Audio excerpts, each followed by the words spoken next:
எல்லாரும் எப்படி இருக்கீங்க? கந்தன் அருள் எல்லாருக்கும் கிடைக்கணுன்றதுக்காக தான் இந்த பதிவு. மறக்காம இந்த வீடியோவை கண்டிப்பா பாருங்க. முழுமையா கடைசி வரைக்குமே பொறுமையா இருந்து பாருங்க.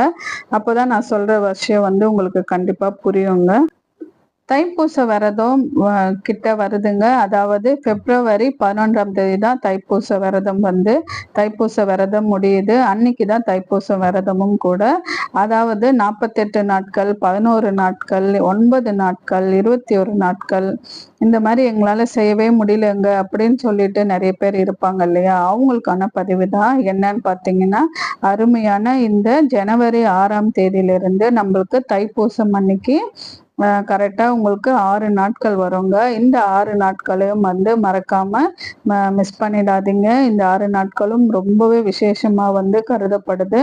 இந்த 6 நாட்கள் இந்த 6 நாட்கள் ஏன் விசேஷம்னு சொல்றேன்னா, இது கிருத்திகை ஸ்டார்ட் ஆகுதுங்க. அன்னைக்கு தைப்பூசம் கிருத்திகை அன்னைக்கு 6ஆம் தேதி வியாழக்கிழமை ஜனவரி அன்று ஸ்டார்ட் ஆகிறதுனால இந்த 6 நாட்களும் ரொம்பவே விசேஷமா கருதப்படுது.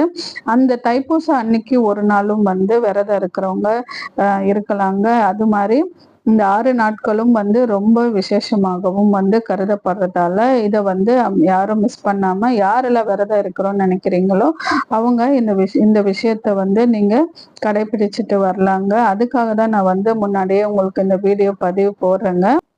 இது எல்லாருக்கும் போய் சேரணும்னா நம்ம சேனல்ல லைக் அண்ட் ஷேர் பண்ணுங்க, சப்ஸ்கிரைப் பண்ணிட்டு பாருங்க. இந்த வீடியோவை நிறைய பேருக்கு ஷேர் பண்ணி விடுங்க. அப்போதான் நிறைய பேருக்கு நம்மள மாதிரி பக்தர்கள், முருக பக்தர்களுக்கு இது சீக்கிரமா போய் சேரணும். நாளையிலேருந்து விரதத்தை சீக்கிரமா ஸ்டார்ட் பண்ணவும் செய்யணும்னு சொல்லிட்டு இது பத்தின முழு வீடியோ அடுத்து வரதா இருக்கு நம்ம சேனல்ல. அதனால மறக்காம சப்ஸ்கிரைப் பண்ணி